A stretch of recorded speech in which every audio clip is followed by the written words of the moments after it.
Welcome to The Explainer. Today, we're going to talk about the really controversial journey of a massive best-selling novel to the big screen. This is a story that kicked up a huge debate about marketing, about the message, and about Hollywood's responsibility. So, where did this all kick off? Well, it started with this seemingly innocent comment from the movie's star, Blake Lively. For tons of fans of the book, this one little promotional line felt like it completely missed the point, and it really set the stage for a firestorm of debate around the film adaptation of Colleen Hoover's It Ends With Us. And here's why that quote got people so worked up. You see, the marketing, it painted this picture of a lighthearted, floral-filled rom-com. But the book, the actual story, it's so much darker.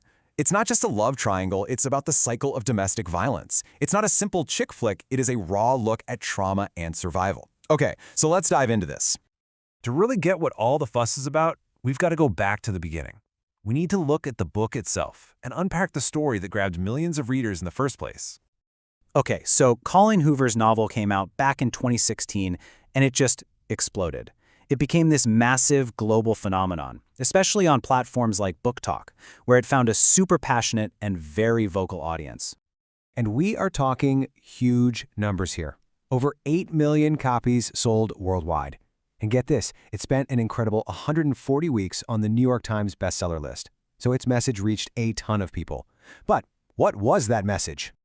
When you strip everything else away, the book is a really unflinching look at domestic violence. It's about a woman, Lily Bloom, who starts to see the abusive patterns from her own childhood showing up again in her adult life. And she has to make this incredibly hard choice to break that cycle for her daughter's sake. And the book does not pull any punches. It dives right into these complex, painful emotions. This quote from Lily about her father, it just perfectly sums up those conflicting feelings you can have in an abusive family. That really murky gray area between love and hate. It also gets really deep into the psychology of its characters, It avoids making anyone just pure evil or pure good. Ryle's line here is a perfect example of how the book throws these naked truths at you, forcing you to grapple with some really uncomfortable ideas. Okay, so you have this incredibly raw, super popular book. The big question is, how did that translate to the screen? Well, as it turns out, the filmmakers made some pretty significant changes, and those changes really altered the story. You can see some of the biggest shifts right here. For one, they aged up the characters into their 30s. The author actually said this was for realism in their careers. The whole wedding thing, it went from a spur-of-the-moment Vegas trip to a big, traditional family proposal.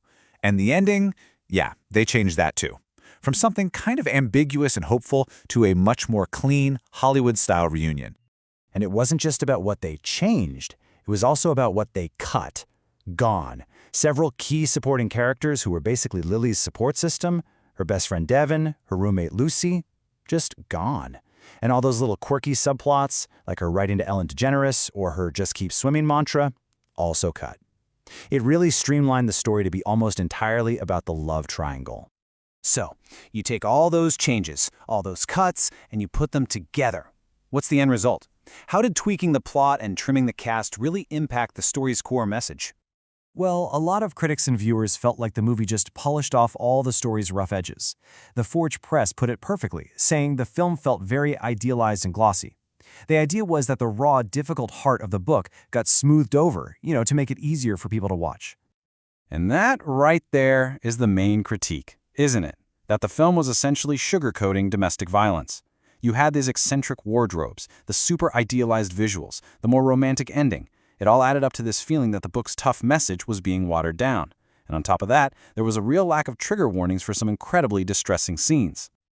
All of this led a lot of people, both viewers and original readers, to ask a really tough question.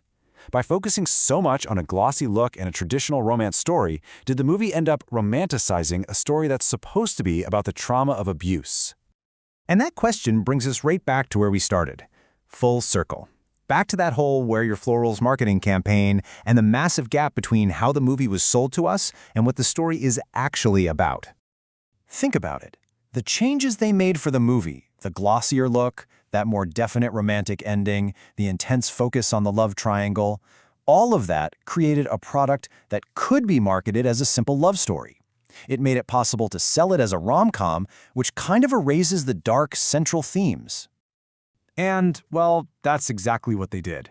If you watch the interviews, the trailers, the incredibly heavy topic of domestic violence was barely ever mentioned. And for a lot of people, that felt like a huge missed opportunity to use this massive platform to spread awareness about something so important. And that's the crucial part, right? With millions of fans already there, with a story that was a bestseller for 140 weeks, the filmmakers had this unique, incredibly powerful chance to bring a really difficult but really important conversation to a huge audience. So that leaves us with one last big question to think about. When Hollywood takes on these powerful stories about real-world trauma, what's more important? Staying true to the original, difficult message, or repackaging it so it appeals to the biggest possible audience? It's a question that really gets to the heart of what storytelling is for and what kind of responsibility comes with it.